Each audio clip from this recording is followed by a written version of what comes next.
Hi friends, welcome to my channel. So మనం ఇప్పటిదాకా different videos చేసాం కదా. సో ఈరోజు మనం యూజర్ డేటా ఫంక్షన్స్ అనేది ఎలా క్రియేట్ చేస్తాం ఏంటనేది మనం అయితే అర్థం చేసుకోవడం ట్రై చేద్దాం. ఓకే, సో ఈ అప్డేట్ అనేది వచ్చి మనకి 1 మంత్ అవుతుంది, కానీ సో నా ఏదైతే టెనెంట్ యూజ్ చేస్తున్నానో దాంట్లో రిఫ్లెక్ట్ అవ్వడానికి 1 మంత్ టైం తీసుకుంది అనమాట. అంటే ఒక్కో రీజియన్లో డిప్లాయ్మెంట్ అనేది కొంచెం స్లోగా స్టెప్ బై స్టెప్ వస్తుంటుంది అనమాట. ఓకే, సో ఇప్పుడు ఒక కొత్త ఐటెం క్రియేట్ చేద్దాం. సో మీరు ఇక్కడ ఆల్రెడీ యూజర్ చూడొచ్చు, యూజర్ డేటా ఫంక్షన్స్ ప్రివ్యూలో ఉంది. సో క్లిక్ చేయండి. ఒక పేరు ఏదైనా ఎంచుకోవచ్చు, demo UDF. Okay, user data functions create. మనకి ఇప్పుడు యూజర్ డేటా ఫంక్షన్స్ అనేది క్రియేట్ అవుతుంది. ఓకే, యూజర్ ఇంటర్ఫేస్ అనేది ఎలా ఉంటుంది గైస్. ఓకే, సో మనకి చూడొచ్చు. సో యూజర్ ఇంటర్ఫేస్ అనేది ఇలా ఉంటుంది అనమాట. ఇప్పుడు ఫస్ట్ మనం ఫంక్షన్ క్రియేట్ చేయాలంటే ఇక్కడ న్యూ ఫంక్షన్ ఉంది కదా, సో దీని మీద క్లిక్ చేయండి. సో శాంపుల్గా ఒక ఫంక్షన్ అనేది జనరేట్ అవుతుంది అనమాట. ఓకే, సో ఆ ఫంక్షన్ కోడ్ ఏదైతే జనరేట్ అవుతుందో ఒకవేళ వద్దనుకుంటే ఫ్రమ్ స్క్రాచ్ నుంచి మీరు క్రియేట్ చేసుకోవచ్చు. ఇది జస్ట్ డెమోన్స్ట్రేషన్ పర్పస్ కాబట్టి I'm just keeping as it is. Okay, ఇలా ఉంటుంది. హలో ఫ్యాబ్రిక్ అనేది ఫంక్షన్ నేమ్ అనమాట. చూడొచ్చు, హలో ఫ్యాబ్రిక్ అనేది ఫంక్షన్ నేమ్. ఇది ఒక ఇన్పుట్ పారామీటర్ తీసుకుంటుంది. చూడొచ్చు, నేమ్ అనేది ఇన్పుట్ పారామీటర్ అండ్ దాని యొక్క డేటా టైప్ వచ్చేసరికి స్ట్రింగ్ రిటర్న్ చేస్తుంది అనమాట. ఇన్పుట్ పారామీటర్ స్ట్రింగ్ తీసుకుంటుంది, అవుట్పుట్ కూడా స్ట్రింగే రిటర్న్ చేస్తుంది. గుర్తుంచుకోవాలా, మీరు ఫంక్షన్ అంటే మీ అందరూ తెలుసు ఇన్పుట్ పారామీటర్స్ ఏంటి, అవుట్పుట్ పారామీటర్స్ ఏంటి అనేది. సో అదనమాట, ఇది ఆటోమేటిక్గా జనరేట్ చేసింది కోడ్, నేనేం క్రియేట్ చేసింది కాదనమాట. ఇక్కడ సెట్టింగ్స్ వస్తే ఇక్కడ మీరు చూసుకోవచ్చు. సో రకరకాల సెట్టింగ్స్ అయితే ఉన్నాయి అండ్ రిఫ్రెష్ చేసుకోవచ్చు. అలానే so invocation code, manage connections, library management, లేకపోతే విజువల్ స్టూడియో కోడ్లో కూడా మనం అయితే ఓపెన్ చేసుకోవచ్చు. మీకు కావాలంటే మీరు ఏదైతే చేంజెస్ చేస్తారో ఆ చేంజెస్ అన్ని కూడా మీరు పబ్లిష్ చేసుకోవాల్సి ఉంటుంది అనమాట ఖచ్చితంగా. దాని తర్వాత మనకి ఇక్కడ reset code and copy paste, అలానే కొన్ని శాంపుల్ ఎగ్జాంపుల్స్ కూడా ఇవ్వడం జరిగింది. అలానే manage connections, library management, find and replace, ఇలా డిఫరెంట్ ఆప్షన్స్ అయితే ఉన్నాయన్నమాట. సో ఇక్కడ ఏం చెప్తుందంటే ఫంక్షన్ హలో అండర్ స్కోర్ ఫ్యాబ్రిక్కి, సో మనం ఏదైతే ఇన్పుట్ పారామీటర్ ఇస్తామో సో అప్పుడు మనకి ఏమి రిటర్న్ చేస్తుందంటే వెల్కమ్ టు ఫ్యాబ్రిక్ ఫంక్షన్, మీరు ఇచ్చిన ఇన్పుట్ పారామీటర్ ఉంచండి. సో ఇది కర్లీ బ్రేసెస్ అనమాట. ఇన్పుట్ పారామీటర్స్ అనేది మీకు ఇక్కడ ప్రింట్ అవుతుంటాయి.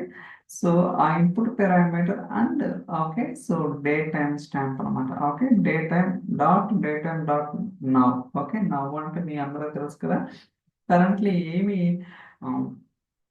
టైం స్టాంప్ ఉందో అది రిటర్న్ చేస్తుంది. ఓకే, అలానే ఎప్పుడు పబ్లిష్ అయింది ఏంటనే మీకు క్లియర్ కట్గా అన్నీ కూడా ఇక్కడ ఉంటాయి. సో మీరు ఇప్పుడు టెస్ట్ చేయాలనుకుంటే సో దీని మీద రన్ అని క్లిక్ చేయొచ్చు. Okay, so before that let me try to publish. అంటే మనం ఏం చేంజెస్ చేయలేదు, ఒకవేళ మీరు కావాలంటే చేంజెస్ అనేది కూడా చేసుకోవచ్చు. ఓకే, ఇక్కడ చూసుకోవచ్చు. So publishing is in progress అని వస్తుంది, ఇక్కడ కూడా మీకు అబ్జర్వ్ చేయొచ్చు. ఒకసారి చేంజెస్ అనేది పబ్లిష్ అయిన తర్వాత మనం టెస్టింగ్ కూడా ఇక్కడే చేసుకోవచ్చు అనమాట. అంటే రన్ చేయడం కానీ లేదా ఇంకోటి అనేది కూడా నేను చూపిస్తాను. ఒకసారి పబ్లిష్ అనేది ప్రోగ్రెస్ కంప్లీట్ అయిన తర్వాత చూడొచ్చు, your functions are currently being published, please wait before running. Okay, run చేసే ముందు వెయిట్ చేయమని చెప్తాను, ఎందుకంటే పబ్లిషింగ్ అనేది ఇన్ ప్రోగ్రెస్లో ఉంది కాబట్టి. Okay, still going.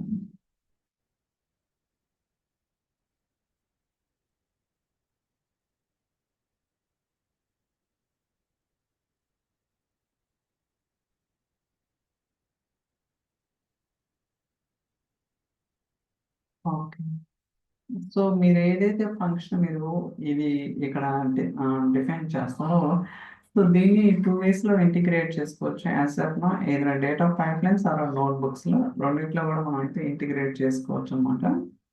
సో అది కూడా మీకు డెమోన్స్ట్రేషన్ చేయడం ట్రై చేస్తాను.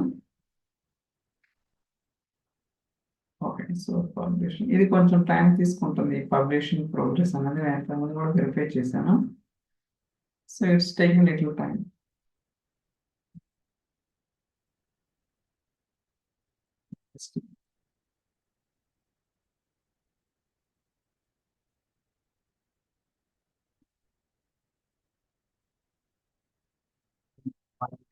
So much. ఇక్కడ మనం పెద్ద కోడ్ కాంప్లెక్స్ కోడ్ ట్రాన్స్ఫర్మేషన్స్ ఏం చేయలేదన్నమాట. But even though it is taking lot of time.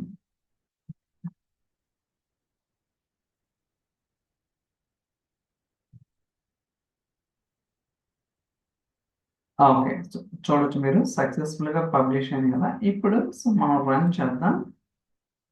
So ఇక్కడ run historical rocks, properties, copy, public, different options ఉన్నాయి. మనం జస్ట్ సో రన్ చేయడం ట్రై చేద్దాం. రన్. ఓకే, చూడొచ్చు ఇక్కడ. సో బేసికల్గా ఇది ఇన్పుట్ పారామీటర్స్ తీసుకుంటుంది. ఆల్రెడీ నేను చెప్పాను కదా, నేమ్ అనేది ఇన్పుట్ పారామీటర్ అనమాట. మీరు కావాలంటే ఎక్స్పాండ్ కొలాబ్ చేసుకోవచ్చు స్పేస్ కావాలంటే. So this is just for demo. Okay, so input parameter values supply చేస్తున్నాను అనమాట.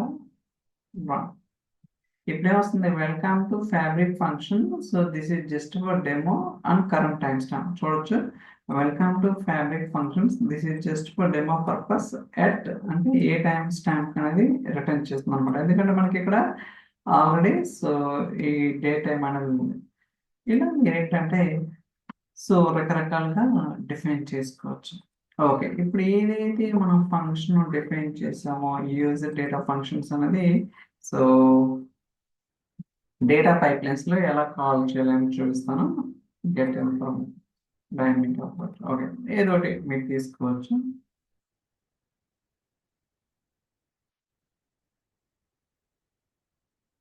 లోడ్ అవుతుంది నెక్స్ట్.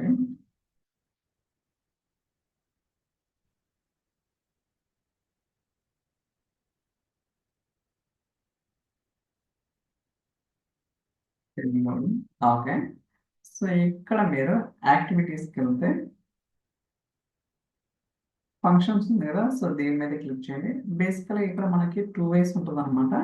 ఏదర్ అజూర్ ఫంక్షన్స్ కానీ ఫ్యాబ్రిక్ డేటా ఫంక్షన్స్. మీరు చూడొచ్చు, అజూర్ ఫంక్షన్స్ అని కాల్ చేసుకోవచ్చు, ఫ్యాబ్రిక్ యూజర్ డేటా ఫంక్షన్స్ అని కాల్ చేసుకోవచ్చు. సో నేనైతే ఫ్యాబ్రిక్ డేటా యూజర్ ఫంక్షన్స్, నాకు టెస్ట్ అనే వర్క్ స్పేస్లో ఏదైతే ఫంక్షన్స్ చూడొచ్చు. సో బేసికల్గా 2 ఫంక్షన్స్ ఉన్నాయి, ఒకటి టెస్ట్ ఫంక్షన్, రెండోది డెమో యూడిఎఫ్. ఓకే, సో మనకి ఏ ఫంక్షన్ డెమో ఈడిఎఫ్ ఇప్పుడు మనం క్రియేట్ చేసింది అదే కదా, దాన్నే నేను కాల్ చేస్తున్నాను అలో ఫ్యాబ్రిక్. ఓకే, ఈ యూజర్ డేటా ఫంక్షన్ లో ఇది ఫంక్షన్ అనమాట. ఓకే, సో దీనికి ఏం చెప్పాను, నేమ్ అనేది ఇన్పుట్ పారామీటర్ కదా. సో ఇక్కడ నేను సమ్ వాల్యూ స్పెసిఫై చేద్దాం. మీరు డైనమిక్ గా సప్లై చేసుకోవచ్చు అండ్ ఏమంటారంటే హార్డ్ కూడా చేసుకోవచ్చు. బట్ గోయింగ్ ఫార్వర్డ్ గా కొంచెం కాంప్లెక్స్ ఎగ్జాంపుల్ చూద్దాం. This is just demo pipelines.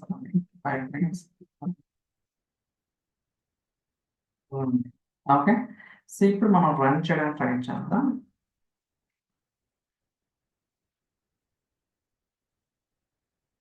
Okay, execution start అయింది.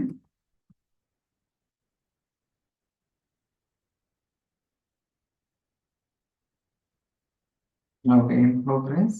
Let's wait. ఓకే, సక్సెస్ వచ్చింది కదా, బట్ అవుట్పుట్ ఏమొచ్చిందో చూద్దాం.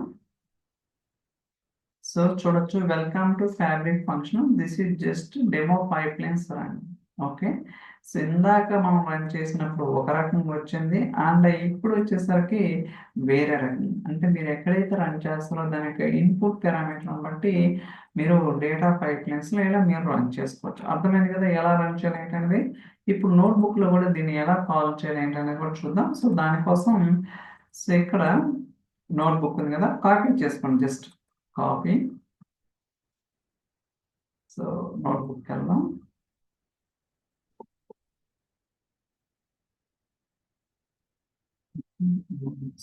ఏదో ఒక నోట్బుక్ ఓపెన్ చేద్దాం.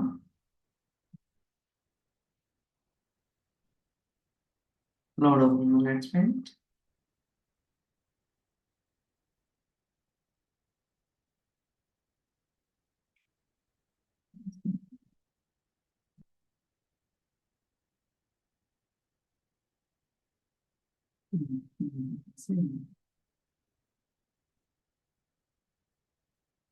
Okay.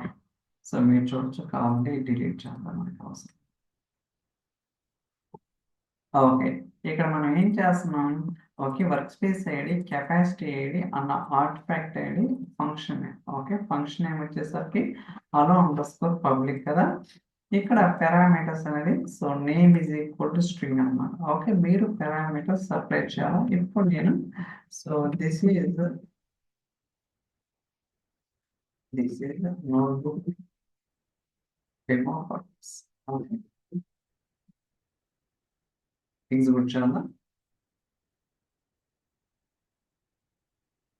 Let's load it.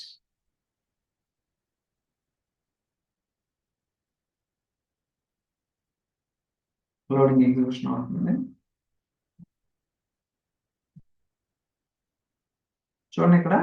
So welcome to fabric functions.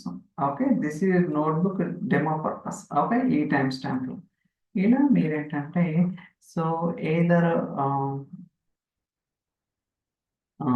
ఇక్కడ రన్ చేసుకోవచ్చు. అంటే మీరు ఏదైతే ఫంక్షన్ డిఫైన్ చేస్తారో టెస్ట్ చేసుకోవచ్చు. అంటే ప్రాపర్గా వర్క్ అవుతుందా లేదని టెస్ట్ చేసుకోవచ్చు. అలానే డేటా పైప్లైన్స్లో కాల్ చేసుకోవచ్చు, అండ్ నోట్బుక్స్లో కాల్ చేసుకోవచ్చు. ఇది జస్ట్ డెమో ఎగ్జాంపుల్ ఓన్లీ. ఇంకా రకరకాల కాంప్లెక్స్ అనేది యూజ్ చేసుకోవచ్చు అనమాట. అలానే మనం కనెక్షన్స్ ఎస్టాబ్లిష్ చేసుకోవచ్చు. అలానే ఇంకోటి ఏంటంటే మీరు ఏదైతే ఇక్కడ క్రియేట్ చేస్తారో వీటి కోసం ఒక ఫంక్షన్ హబ్ ఉందన్నమాట. అదేంటిదంటే సో ఇక్కడ ఫంక్షన్ హబ్ ఉంది కదా, చూడండి. ఓకే. ఫంక్షన్ హబ్ అని స్పెసిఫై చేశారనమాట. మీరు క్రియేట్ చేసిన వర్క్ స్పేస్లో లొకేషన్ ఎక్కడ ఉన్నాయి ఏంటి అనేది క్లియర్గా తెలుసుకోవడానికి అవకాశం అయితే ఉంటుంది. సో ట్రై చేయండి. గోయింగ్ ఫార్వర్డ్ ఇంకా కాంప్లెక్స్ ఎగ్జాంపుల్స్ అలానే కనెక్షన్స్ ఏంటి, లైబ్రరీస్ ఎలా యాడ్ చేయాలి ఏంటి కూడా మనం అయితే ఎక్స్పెరిమెంట్ చేయడం ట్రై చేద్దాం. Okay. So thank you so much for watching. Will catch next video. Bye.